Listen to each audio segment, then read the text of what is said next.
Hello everyone, Charles Watts here. It is Sunday. I hope wherever you're watching or listening to this episode of Inside Arsenal around the world, you're having a very good end to your weekend. And so you should if you're an Arsenal fan, because it's been a very good weekend for Arsenal.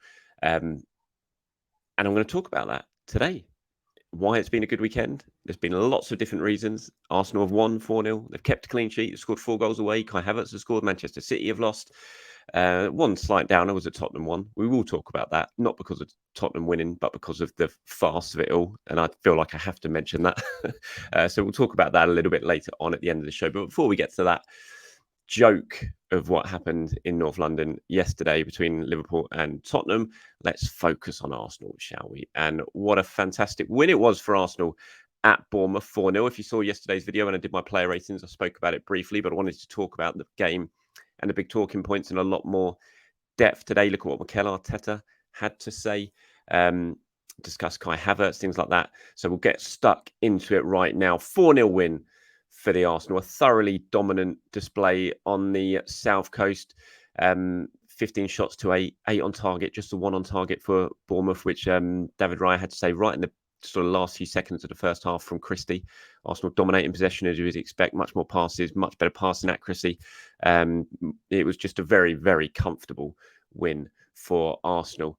The kind of win that we haven't really had this season, not in the Premier League anyway. Had it at PSV, against PSV in the Champions League, but in the Premier League, it's not really been that way. It's always felt like every game has been a little bit on edge. It's always, sort of one goal in it, that sort of thing. This was the first time we could really sort of relax during a game and enjoy it for what it was, a really comfortable Arsenal victory. The team selection, a lot of the talk leading into the game was who was going to play, who was fit, who wasn't fit, which big players were going to miss out. Well, lots of the big players were there. Mikel Arteta very much keeping cards close to his chest, as usual, in his pre-match stuff. I mean, you looked at the starting 11, it was, Declan Rice was in there, Bukayo Saka was fit, you had on the bench, you had Fabio Vieira was there, Trossard was there, although he didn't come on. So, David Raya started in goal. It was a typical back four of White, Saliba, Gabriel, and Zinchenko. Rice was the holding midfielder. Then you had Odegaard and Havertz, and then the front three with Saka, Nketiah, and Jesus. Jesus once again lining up on the left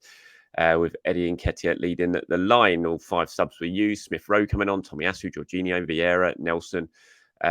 And certainly Smith Rowe made a big impact, I thought, in that second half. Really unfortunate not to score. A couple of great saves to deny him. You could see how frustrated he was as well, that he didn't get himself on the score sheet, especially the second one. I thought it was a really good save from Neto to deny him. And felt a little bit sorry for Smith Rowe. But for the team itself, the game was long done and dusted by the time Smith Rowe came on. Bukayo Saka opened the scoring with a header. Couldn't miss, really, after a good ball in from Odegaard. Jesus had his header at the back post. It hit the post, came back to Bukayo Saka, close range. Basically, it was almost like he faced it in rather than headed it in. It wasn't exactly the cleanest of headers, but he got the job done. He got the ball in the net. And then captain stepped up, Martin Odegaard, to make it 2 just before half-time. It was a really important goal, that, I think, because Arsenal was so on top in the game, and you just felt they needed to go in with a 2-goal advantage into half-time, and they did that after Eddie Nketiah again. More good play from Eddie. I thought he did really well in the build-up for the first goal as well. It was him who got the ball in with his back to goal, turned, drove forward, ended up sort of feeding the ball out wide and before Odegaard crossed the ball in. And then a really good from Eddie. Good link up with him and Zinchenko, driving into the box. Definite penalty, brought down by the defender. And looked like Saka was going to take it. But as seems to be the way, when Arsenal get a penalty now, you never quite know. Someone's got the ball. It's like, is he going to take it? No, at the last minute, he hands it over to someone else. And this time, Saka handed it to Odegaard, who took his penalty really well, sent the goalkeeper the wrong way. The sort of classic Odegaard penalty that we're beginning to see now this season, the stuttered run up and then gives the keeper the eyes and sending the wrong way. And 2-0, as I said, was just a really important lead, I felt, for Arsenal at halftime to go in with the scoreline reflecting their dominance. That's why I think Raya's save right on halftime from Christie was really important as well, to protect that 2-goal advantage. And you kind of felt at that point they were going to go on in the second half and comfortably see this game out. Their Bournemouth just weren't offering anything. You can see why they're struggling this season. They've not really got any threat. And I think for Arsenal as well, they weren't facing a team that was properly trying to low block them as well. Bournemouth, as they do and have always done, depending, doesn't really matter which manager they've had since they've been in the Premier League. Bournemouth do try and at least sort of play football and attack. When they did that, they played into Arsenal's hands and Arsenal picked them off fairly comfortably. In the second half, they added another 2 goals. Could have been a lot more. Probably, I think it was the only complaint you could have really had about the scoreline was it was only 4-0 because Arsenal easily could have got 6, 7, 8 even. It was that dominant a performance, and they had some good opportunities that they didn't take. But they got the third. Kai Havertz, a really sort of special moment, which we'll talk about in a minute, when he scored the penalty, and then Ben White sort of rounded things off at the end of a header from Martin Odegaard's free kick. 4-0, done and dusted. Just a really good performance. So many standout performances in that. I did it in my player ratings yesterday. Declan Rice I thought was absolutely exceptional in the heart of midfield. It was times, as I said yesterday, it reminded me of Vieira when he got the ball and just drove forward and just left players trailing. They were chasing him, but they couldn't catch him, and he just drove forward and suddenly turned defence into attack. Just a really brilliant performance from Declan Rice. But Martin Odegaard, just exceptional. Another goal. He was involved in all of them. I think actually Odegaard won the penalty for the third goal, set up the fourth, and it was his cross that Gabriel Jesus' header hit the post from that Saka scored the first goal. So he's involved in all 4 goals and just played so well. Some of his touches, you could tell he was enjoying himself. There's not much more to say about Odegaard. It's like every video I seem to come on here and feel like I just wax lyrical about how good he is. And he really is just an absolutely superb player. So he was my man of the match, but there was other good performances as well. Saliba, Gabriel, I thought were absolutely exceptional between them. And in defence, so calm. And the few times Bournemouth did have any sort of sight of goal, Gabriel was there to block it. And yeah, really good performance. David Raya as well, I thought was really calm. Mikel, understandably, very happy with what he saw from his side. Says very happy the way we approached the game since yesterday. The team was ready to play. We knew about the challenge we had ahead of us against a team that don't have what they deserve in terms of games that they have played. They don't give you any time. The ball is always under pressure, small ground, very difficult to get out of that. But I think we read the game really well and earned the right to win it. He was then asked, on whether today's results prove it's far too early to judge this season. He's obviously talking there. Well, the questions being asked him was the fact that Manchester City had lost at Wolves. He says, yes, but this is going to happen. Nobody is going to win every single game in this league. Playing the way we have to play every 3 days, we need to be consistent in what we do. Try to play and pick the right team every time to try and win the game. Some days it's not going to be possible. It's the 7th games of the season. It's a long marathon. And he's right. I just think it's so reactive. It's like a draw feels like a defeat now in the modern world of football to me, and how it's and I spoke about this last week after the Tottenham game, that I just feel like how it's perceived and the reception it gets, the reaction it gets, certainly on social media. It's just like the end of the world if you draw a game. It's like, it's the Premier League. You are not going to win every single game. Yes, it's frustrating when you drop points, but it's going to happen. It's happened forever. It's football. Who would have ever predicted Man City going to Wolves yesterday and getting turned over? No one. Absolute coupon buster. But it happened because it's the Premier League and because it's football, and these type of results happen. So I just think whenever there's drop points, some of the reaction, just for me, it's like, just calm down, everyone. It's 38 game season. You cannot win every game. It is impossible. And yeah, so it was great to see Arsenal back to winning ways anyway yesterday in the Premier League. You can understand exactly why Mikel Arteta was so happy about so many things, the performance levels, but also obviously about Kai Havertz getting his first Arsenal goal. If you're watching this on YouTube, you can see I've brought up his Instagram picture that he posted up after the game of him celebrating his goal, saying solid team performance, appreciate all the support from my teammates and the travelling fans.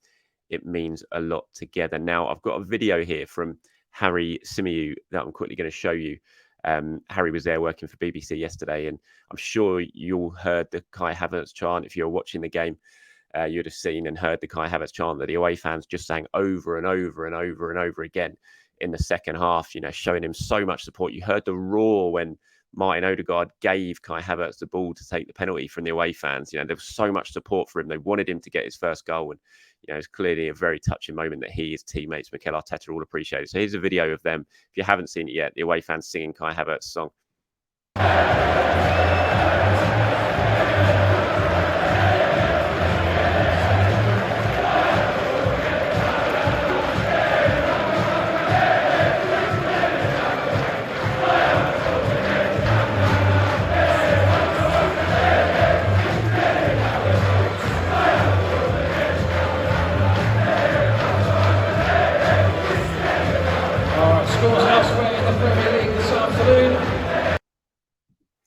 So you can see how much that means to him there and the support he was getting. You could see the way he was talking, he was sort of reacting with his teammates. And it was just a really, really nice moment, I thought, for Kai Havertz. And, fingers crossed it's going to be a really big moment in his season and Arsenal season as well, because you spend that sort of money on a player, you need him to be at his best. He hasn't been at his best yet. He hasn't really contributed in the final third.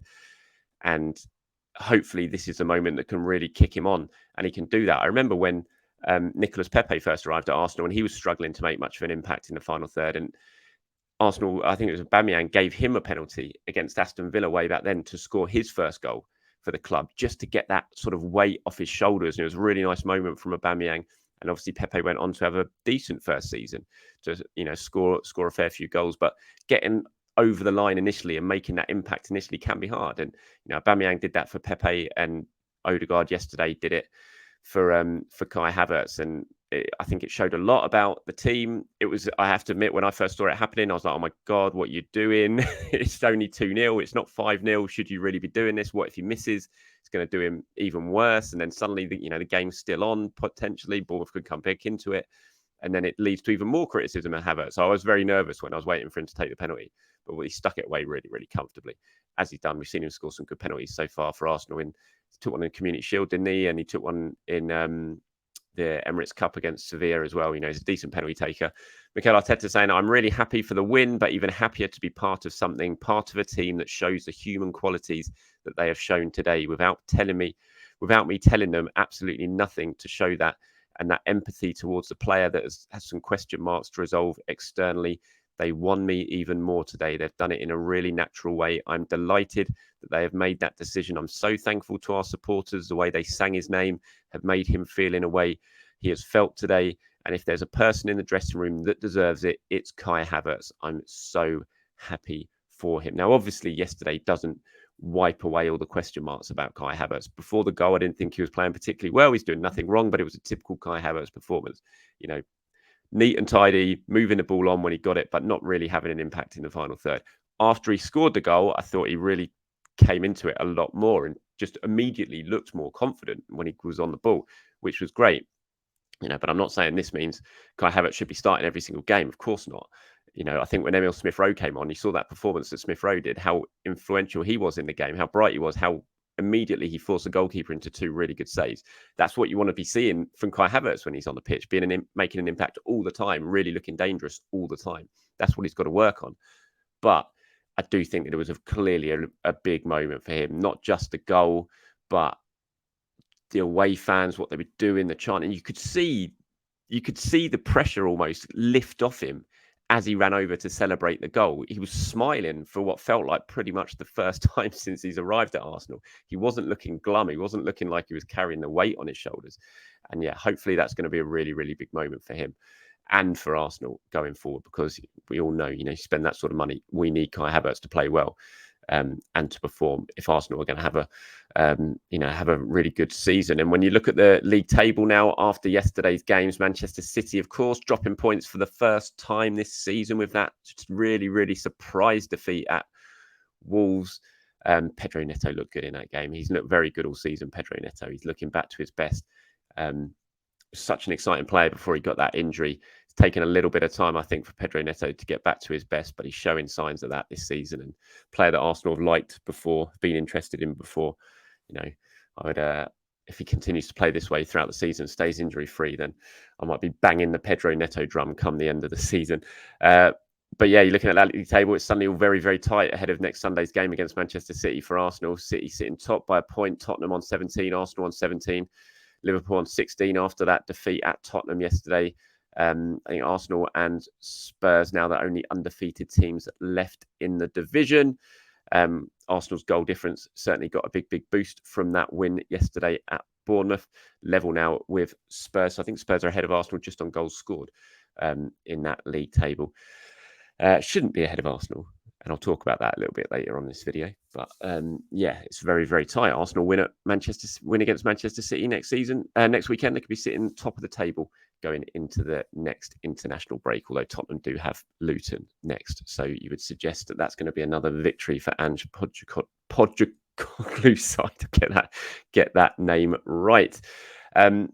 Right, I'm going to move on before I talk about that VAR stuff, and I really want to talk about that VAR stuff because it was so mad what happened at Tottenham yesterday. Let's go into a few of your questions and comments now, shall we? This is one from Vet Para says, "Hi Charles, I think this was probably the first game where we could see why Raya has come in. I thought Ramsdale was superb versus Brentford. I remember thinking his long passes were better than Raya's, and he's obviously had a really good shot. He's obviously a really good shot stopper.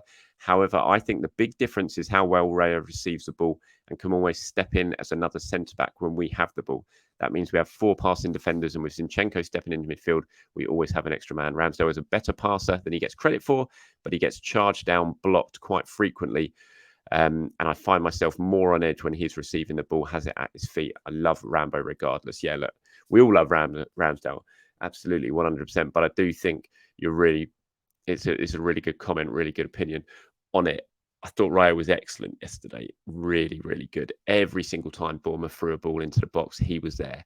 He just took it so comfortably. He was so calm, so committed. There was no nervousness. There was no chaos around. I'm not saying there is always when Ramsdale's around coming for crosses, but I do feel a lot more comfortable when Raya's coming out dealing for crosses, which is weird because he's a lot smaller than Ramsdale. But I just think he's just really good at it. And I feel really comfortable when the ball is coming in and when Raya's coming out to claim it. And I thought with the ball at his feet yesterday, he was very good as well. Struggled a little bit against Tottenham. There's clearly a bit of nerves there. I think first North London derby, all eyes were on him. He knew that. I think he struggled a little bit at times with his distribution against Spurs, which was surprising, but he was back to his best yesterday. And yeah, I think you're right. I think it was a very good. So it was a good evidence of why Raya potentially is going to be number one for the foreseeable future at Arsenal when it comes to the Premier League. So thank you very much for your comment there, Vet Para.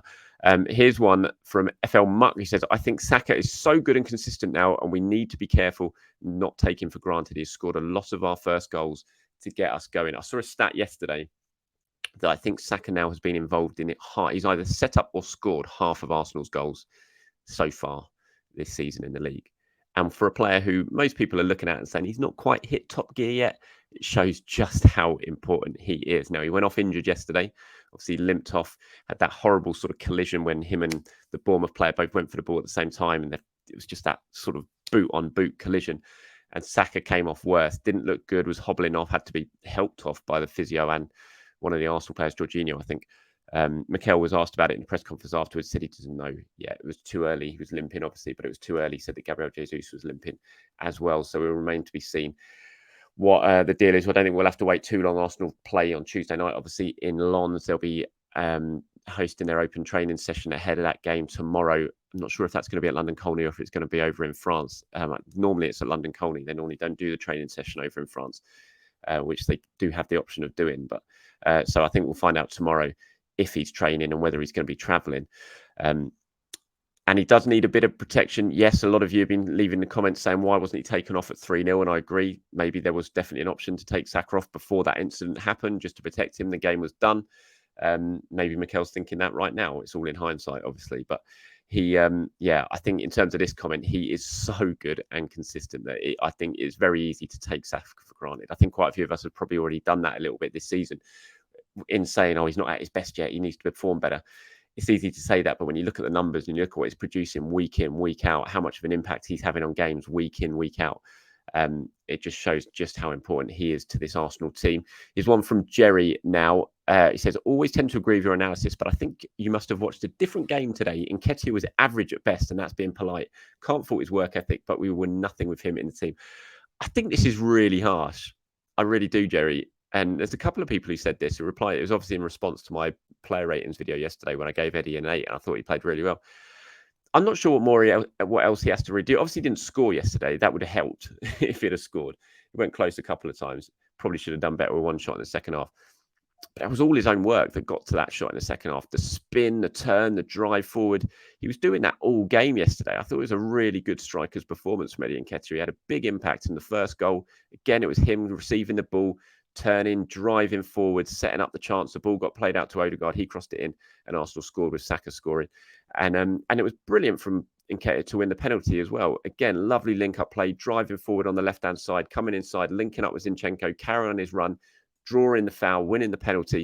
It was just I just thought it was a really good performance from him. I just don't know how it can be that's an average at best, and that's being polite type performance. I'm not sure what else he has to do to get a bit of credit in Nketiah. Look, I don't think Eddie Nketiah's the answer to Arsenal's striking problems long term, I would much rather see Gabriel Jesus playing as the number 9 than Eddie Nketiah at the moment.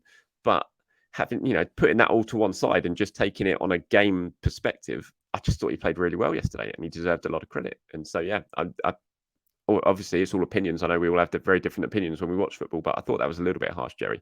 And you weren't the only one who said that as well. I was a little bit surprised at some of the responses to my comments on Eddie. Okay, this isn't Arsenal. It does impact Arsenal, obviously, because this helped Tottenham go back ahead of Arsenal in the league table. But this was such an absolute farce. I felt like I had to talk about it in this video before finishing. The VAR incident at Liverpool versus Spurs yesterday, with Luis Diaz's goal being disallowed for offside when he was clearly onside.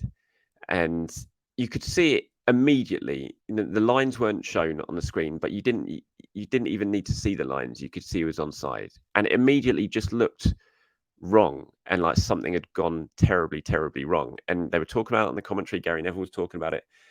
And we heard nothing as the game went on. There was no comment about it. There was no picture of the lines being drawn. And the longer it went on, you just knew something there'd been a big, big mistake. And then PGMO announced afterwards in a statement that they acknowledged a significant human error during the first half of the Tottenham Hotspur versus Liverpool game. The goal by Luis Diaz was disallowed for offside by the on-field team of match officials. This was a clear and obvious factual error and should have resulted in the goal being rewarded through VAR intervention. However, the VAR failed to intervene. PGMO will conduct a full review of the circumstances which led to the error and will immediately be contacting Liverpool, which will be no good to Liverpool, as Arsenal found out last season when that horrendous error happened with Ivan Toney. But this one's even worse than the Ivan Toney one. The Ivan Toney one, there was a few different instances that they were checking in that before they forgot to check the lines for that last one. But this one, there's one thing to check: offside, onside. And then now we've since found out that the VAR thought that we're led to believe that the VAR thought the on-field decision was goal. And so he checked and said check complete because he thought it was a goal. He didn't realise that the on-field decision was offside, apparently. And so when he said check complete, thinking that he was awarding a goal, the referee thought that meant that it was offside because the on-field decision was offside. And so the goal wasn't given and the game restarted with a free kick to Spurs. What an absolute farce. I mean, I struggle, and you've got to take it on face value and think this must be right. They're not going to be lying. But I struggle to find a way in my mind to think that they are not just blagging this completely. Because the first thing that the camera did was zoom in on the linesman, holding the offside flag. The Liverpool players didn't celebrate. There was about 40 seconds between the ball going in the net and the game restarting again. How did the VAR and the assistant VAR, with all those cameras, everything they were looking at, how were they not talking to the referee with the audio and the referee saying, look, this is offside, can you check it for us? Or whatever the conversation that was had. How can that all happen without someone in the VAR studio realising that the on-field decision was actually offside and not onside? It's just, the more you think about it, the more bizarre and odd and unbelievable it all feels. And it's just such a joke. And there's a comment here that you sent in. I can't actually read that name. Apologies. He said, hi, Charles. Very important here. There is a problem with referees in the Premier League. Looking at the Spurs and Liverpool game, the treatment Liverpool got could happen to any of us or any other team. What is your take in the referee condition? It's a shambles. It's a shambles and it needs to be sorted out 100%. How something like this can go wrong, I don't know. Human error, everyone makes mistakes. I get that. But how a multiple amount of people can make mistakes to lead to this goal being ruled out is just mad. And then why on earth can they not just spot it before the game is restarted with a free kick deep in the Tottenham half rather than the halfway line as a kickoff? Not say, hold on, no, something's wrong here. The whole thing is just a joke. And, I think they have to release the audio of this just to clear it up, just to get rid of the sense of doubt that everyone, including me, has of how this decision has been made. It's just utterly mad. It really is. And I know it doesn't involve Arsenal.